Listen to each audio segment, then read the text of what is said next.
இனிமே கண்ணை மூடிட்டு கடலை எண்ணெய் வாங்கலாம். ஏன்னா மந்த்ரா கடலை எண்ணெய் இதயத்தின் தயாரிப்பு. வறுக்க பொரிக்க ஏன் எல்லா சமையலுக்கும் மந்த்ரா தான். மந்த்ரா கடலை எண்ணெய், அபார ருசி, ஆரோக்கியமான உடல் நலம். வணக்கம். செய்தி சுருக்கம். திமுக அதிருப்தி ஓட்டுகளை அறுவடை செய்ய ஸ்கெட்ச். பாரதிய ஜனதா நிர்வாகிகளுக்கு மோடி அசைன்மெண்ட்.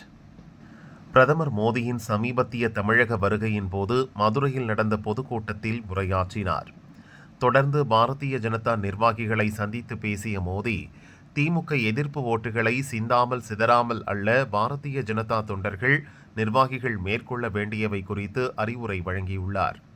இது குறித்து மோடியின் ஆலோசனை கூட்டத்தில் பங்கேற்ற பாரதிய ஜனதா மூத்த நிர்வாகிகள் கூறியதாவது: தமிழகத்தில் திமுக அரசுக்கு எதிரான அலை கடுமையாக வீசுகிறது. இதை தேசிய ஜனநாயக கூட்டணி மிகச் சரியாக பயன்படுத்திக் கொள்ள வேண்டும். மத்திய அரசு திட்டங்கள் குறித்து மக்கள் மத்தியில் பிரச்சாரம் செய்வதுடன் அத்திட்டங்களால் அவர்கள் பலனடைய பாரதிய ஜனதா தொண்டர்கள் உதவ வேண்டும். வீடு வீடாக சென்று மக்களின் தேவையை கேட்டறிய வேண்டும். அதை மத்திய அரசின் கவனத்திற்கு கொண்டு வர வேண்டும். திமுக அரசின் அராஜகம், ஊழல் போன்றவற்றை ஒவ்வொரு வாக்காளரும் அறியும் வகையில் அவற்றை எடுத்துரைக்க வேண்டும். பாரதிய ஜனதா தொண்டர்கள் அவர்களுக்கு ஒதுக்கப்பட்ட பகுதிகளில் களப்பணியை தீவிரப்படுத்த வேண்டும். பூத் கமிட்டி நிர்வாகிகள் அதை உறுதி செய்ய வேண்டும். தினமும் சென்று தேசிய ஜனநாயக கூட்டணிக்கு ஆதரவாக ஓட்டு கேட்பது மட்டும் போதாது. மக்களோடு மக்களாக பழகி அவர்களுக்கு தேவையான சிறு சிறு உதவிகளையும் செய்து தர வேண்டும். பாரதிய ஜனதாவினர் மீது வாக்காளர்களுக்கு நம்பிக்கை வரும் வகையில் நடந்து கொள்ள வேண்டும். திமுக அரசின் எதிர்மறை செயல்பாடுகள், மத்திய அரசின் மக்கள் நலத் திட்டங்கள் போன்றவற்றை பற்றி தொடர்ந்து பேச வேண்டும். இப்படி செய்தால் திமுகவுக்கு எதிரான மனநிலையில் உள்ளவர்களின் ஓட்டுகளை 100% சிந்தாமல் சிதறாமல் நாம் பெற முடியும். இது நம் கூட்டணிக்கு மிகப்பெரிய பலத்தை ஏற்படுத்தும் என பிரதமர் மோடி கூறினார். பூத் கமிட்டி அளவில் பாரதிய ஜனதா தொண்டர்கள் நிர்வாகிகள் எப்படி செயல்பட வேண்டும் என மிக தெளிவாக விளக்கினார். தமிழக பாரதிய ஜனதா மூத்த நிர்வாகிகளின் கருத்துக்களையும் இங்குள்ள அரசியல் கள நிலவரத்தையும் கேட்டுக்கொண்டார். அவர் அளித்த டிப்ஸ்களை பயன்படுத்தி பூத் கமிட்டி அளவில் கட்சியை பலப்படுத்தவும், வீடு வீடாக மக்களை சந்தித்து அவர்களுக்கு தேவையான உதவிகளை செய்து தரவும் நடவடிக்கை எடுக்கப்படும். வரும் தேர்தலில் தேசிய ஜனநாயக கூட்டணி ஆட்சி அமைப்பதற்கான அனைத்து முயற்சியிலும் பாரதிய ஜனதா முழு மூச்சுடன் ஈடுபடும் என மோடியின் ஆலோசனை கூட்டத்தில் பாரதிய ஜனதா நிர்வாகிகள் கூறினர். கூட்டணிக்கு சரிபடலையா, காங்கிரஸை உடைச்சிடுவோம். 1996 ஞாபகம் இருக்கா? மிரட்டி பார்க்கும் திமுக. தமிழகத்தில் 2004 முதல் 22 ஆண்டுகளாக திமுக கூட்டணியில் காங்கிரஸ் உள்ளது. ஆனாலும் காங்கிரசுடன் சுமூகமாக தொகுதி பங்கீட்டை முடிக்க முடியாமல் திமுக திணறி வருகிறது. எவ்வளவு சீக்கிரம் முடியுமோ அவ்வளவு சீக்கிரம் தொகுதி பங்கீட்டை முடித்துவிட வேண்டுமென ராகுலிடம் காங்கிரஸ் மேலிட பொறுப்பாளர் கிரிஷ் ஷோடங்கர் வலியுறுத்தினார். அதைத் தொடர்ந்து கடந்த நவம்பர் 22ஆம் தேதியே ஐவர் குழுவை அமைத்து காங்கிரஸ் தலைவர் கார்கே நடவடிக்கை எடுத்தார். ஆனால் கடைசி வரை இழுக்கடித்து நாம் தரும் தொகுதியைத்தான் காங்கிரஸ் பெரும்படி வைக்க வேண்டும் என்பதில் திமுக தலைமை உறுதியாக இருந்து வருகிறது. குறைந்தபட்சம் 41 சட்டசபை தொகுதி, 2 ராஜ்யசபா எம்பி, ஆட்சியில் பங்கு என்பதே காங்கிரசின் கோரிக்கையாக உள்ளது. ஆனால் 25 சீட், ஒரு ராஜ்யசபா எம்பி தான் உறுதி. இதற்கு மேல் ஒரு தொகுதி கூட கிடையாது என திமுக திட்டவட்டமாக கூறியுள்ளது. இதற்கு மேல் காங்கிரஸ் முரண்டு பிடித்தால் அதை வழிக்கு கொண்டு வர திமுக புதிய வியூகம் வகுத்துள்ளதாக தகவல் வெளியாகியுள்ளது. இது குறித்து திமுக மூத்த நிர்வாகி ஒருவர் கூறியதாவது: திமுக கூட்டணி இம்முறை 200க்கும் மேற்பட்ட இடங்களில் வெல்ல வேண்டுமென ஸ்டாலின் நினைக்கிறார். அதிலும் திமுக சின்னத்தில் அதிக எம்எல்ஏக்கள் வேண்டுமென ஆசைப்படுகிறார். எனவே திமுக சின்னத்தில் போட்டியிட சம்மதிக்கும் சிறிய கட்சிகளுக்கு அவர்கள் கேட்கும் சீட்களை வழங்கவும் திமுக தலைமை தயாராக உள்ளது. ஆனால் காங்கிரஸ் அதன் சொந்த சின்னத்தில்தான் போட்டியிடும். எனவே அதற்கு 25 இடங்களுக்கு மேல் ஒதுக்க ஸ்டாலின் விரும்பவில்லை.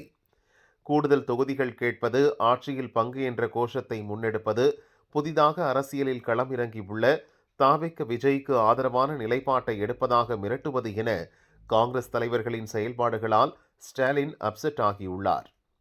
கருணாநிதியால் தொடர்ந்து அடுத்தடுத்த முறை ஆட்சிக்கு வர முடியவில்லை.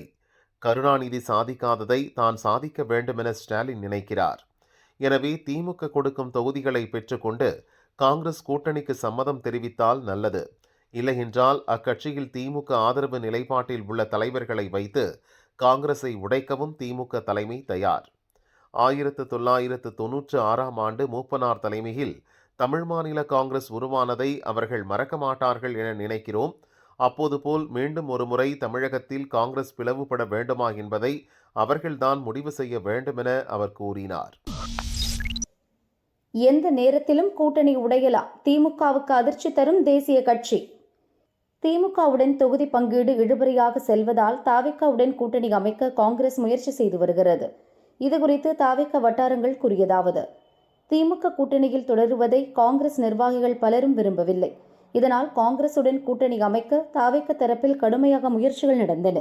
ஆனால் முதல்வர் ஸ்டாலினின் மருமகன் சபரீசன், கனிமொழி ஆகியோர் தொடர்ச்சியாக காங்கிரஸ் முன்னாள் தலைவர் ராகுலை சந்தித்து பேசி வருவதால் கூட்டணி பேச்சை வெளிப்படையாக செய்ய முடியவில்லை.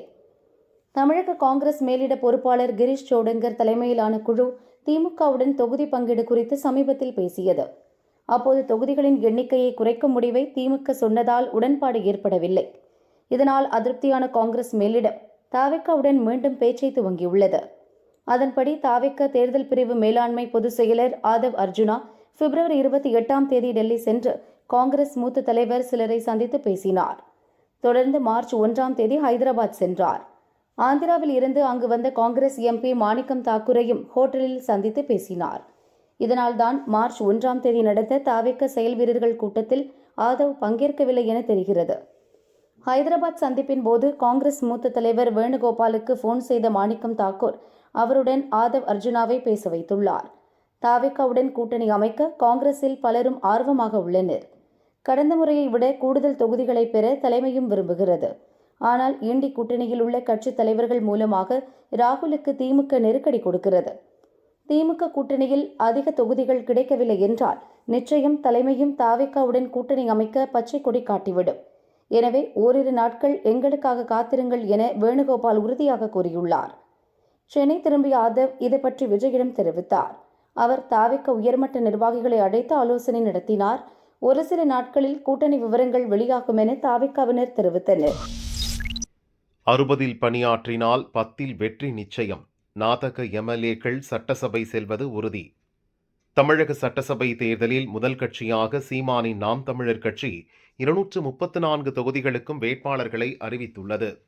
வேட்பாளர் பட்டியலில் ஆண்களுக்கு நிகராக பெண்களும் இடம்பெற்றுள்ளனர். தேர்தல் பணியை சீமான் முடுக்கிவிட்டுள்ளார். கடந்த தேர்தல்களில் தங்கள் கட்சி 2, 3வது இடம் பிடித்த இடங்களை தேர்வு செய்து அதில் அதிக கவனம் செலுத்தி வருகிறார் சீமான். அதன்படி மொத்தம் 60 தொகுதிகளில் நாதகவுக்கு ஓட்டு வங்கி பலமாக இருப்பது தெரிய வந்துள்ளது. இதையடுத்து 60 தொகுதிகளிலும் வீடு வீடாக சென்று இளைஞர்கள், பெண்கள் முதல் முறை வாக்காளர்களை சந்தித்து ஆதரவு திரட்டும் நடவடிக்கையை நாதக தலைமை தீவிரப்படுத்தியுள்ளது. ஓட்டு வங்கி அதிகம் உள்ளதாக கண்டறியப்பட்ட தொகுதிகளின் நிர்வாகிகளை சென்னைக்கு அழைத்த சீமான் அவர்களுக்கு சில அறிவுரைகளை வழங்கியுள்ளார். அது குறித்து நாதக நிர்வாகிகள் கூறியதாவது: காரைக்குடி, திருவள்ளூர், வேதாரண்யம் உள்ளிட்ட 60 தொகுதிகளில் எங்கள் கட்சிக்கு வெற்றி வாய்ப்பு பிரகாசமாக உள்ளது. இப்போதைய நிலையை சாதகமாக எடுத்துக்கொண்டு விட்டுவிடக்கூடாது. வீடு வீடாக சென்று ஓட்டு சேகரித்தால்தான் வெற்றி வாய்ப்பை தக்க வைக்க முடியும் என சீமான் அறிவுறுத்தியுள்ளார். 234 தொகுதியிலும் வேட்பாளர்களை நிறுத்தினாலும் குறிப்பிட்ட 60 தொகுதிகளில் மும்மடங்கு கவனம் செலுத்த கட்சி தலைமை உத்தரவிட்டுள்ளது. அப்படி பணி செய்தால் நிச்சயம் 10 தொகுதிகளில் வெற்றி உறுதி. அது இப்போதே எங்கள் கண்களுக்கு தெரிகிறது. எங்கள் தலைவரை பொறுத்தவரை இம்முறை எப்படியும் எங்கள் கட்சி எம்எல்ஏக்கள் சட்டசபைக்குள் செல்ல வேண்டும். அது இரட்டை இலக்கமாக இருந்தால் இன்னும் மகிழ்ச்சி. இப்போதைக்கு 60 லட்சியம் 10 நிச்சயம் என்ற வகையில் தேர்தல் பணியாற்றி வருகிறோம் என்றனர். பாசமாக அனுப்பிய தந்தை மரணம். +2 தேர்வு முடித்து வந்த மாணவர் கதறி அழுத்த சோகம். சிவகங்கை மஜுத் ரோட் பகுதியைச் சேர்ந்தவர் செந்தில். அவர் மகன் ஹர்திக் ராஜலிங்கம் தனியார் பள்ளியில் 12ஆம் வகுப்பு படித்து வருகிறார். நேற்று பொதுத் தேர்வு தொடங்கிய நிலையில் செந்தில் மகனை ஆசிர்வதித்து தேர்வு எழுத அனுப்பி வைத்தார். தேர்வு முடித்து மாணவர் ஹர்திக் வீடு திரும்பினார். அப்போது அவரது அப்பா இறந்த கோலத்தில் இருந்தார். மாரடைப்பால் இறந்ததாக ஹர்திக்கிற்கு தெரிவிக்கப்பட்டது. தந்தை உடலை பார்த்து மாணவன் ஹர்திக் கதறி அழுதார். அவரை உறவினர்கள் தேற்றி ஆறுதல் படுத்தினர்.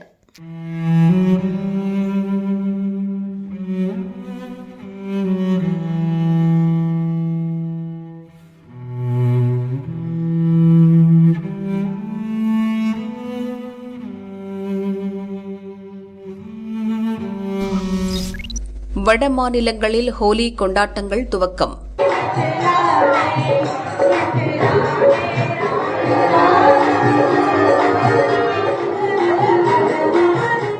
வட மாநிலங்களில் வசந்த காலத்தை வரவேற்கும் விதமாக ஹோலி பண்டிகை கொண்டாடப்படுகிறது. ஊபி, குஜராத், மகாராஷ்டிரா, டில்லி முதலான மாநிலங்களில் ஹோலியை வரவேற்கும் நிகழ்ச்சிகளில் மக்கள் ஆர்வமுடன் பங்கேற்று வருகின்றனர். நேற்று ஹோலிக்கு முந்தைய பண்டிகையான ஹோலிகா தகன் நிகழ்ச்சி நடைபெற்றது. இன்று கிரகணம் என்பதால் நேற்றே ஹோலியை வரவேற்க தொடங்கிவிட்டனர். மகாராஷ்டிராவில் துணை முதல்வர் ஏக்நாத் ஷிண்டே, குஜராத் முதல்வர் பூபேந்திர பட்டேல் போன்றவர்கள் இதில் கலந்து கொண்டனர். இதேபோல பல்வேறு இடங்களில் ஹோலிகா தகன் நிகழ்ச்சி நேற்று நடந்தது. உத்தரப்பிரதேசம் வாரணாசியில் ஹோலியை முன்னிட்டு ஆட்டம் பாட்டம் என கொண்டாட்டங்களில் ஈடுபட்டனர். நாளை ஹோலி பண்டிகை கோலாகலமாக கொண்டாடப்பட உள்ளது.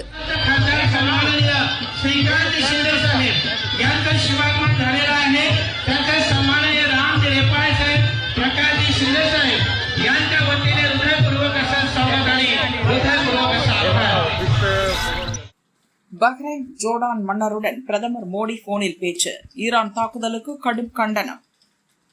இஸ்ரேல் மீதான தாக்குதலுக்கு பதிலடி தரும் வகையில் ஈரான் மீது இஸ்ரேல், அமெரிக்கா அதிரடி தாக்குதலில் ஈடுபட்டுள்ளது. ஈரானும் தொடர்ந்து விடாமல் தாக்குதல் நடத்தி வருகிறது.